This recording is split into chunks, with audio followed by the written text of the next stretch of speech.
Ha qardaş, mənim 5 şirvan borcum nə vaxt qaytarırsan? Vallahi əmoğlu, pulum zadım yoxdur. 10 sot torpağım var ki, onu verim də sənə. Hardadır ki? O qara şəhər var, bax o tərəfdə. Nə? Lazım deyil mənə sənin torpağın zadın. Davay pulumu qaytar. 5 şirvanımı qaytar. Əmoğlu, bəlkə belə bir şey eləyək. Bu tostorana bax. Ver baxım yerim. Bunu o vaxt Almaniyadan gətirmişəm. Çox qəşəng şeydir. Bahalı şeydir özdə. Bəyəndinsə, halal xoşun olsun. Maraqlı şey oxşuyur. Yaxşı danışdıq. Sildim borcunu. Baba sənin gördüyün işinsiniz.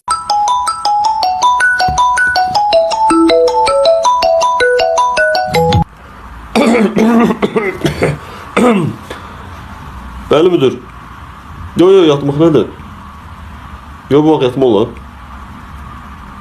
Gecikmişəm. 10 dəqiqə oradayım. Oldu. Çıxdım. Oldu sağ ol.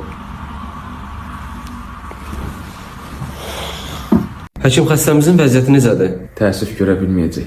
Heç cürə görə bilməyəcək. Bəlkə belləsə görər. Nə məyəli? 5-10 manatlıq benzin burada. Yorulmayasın.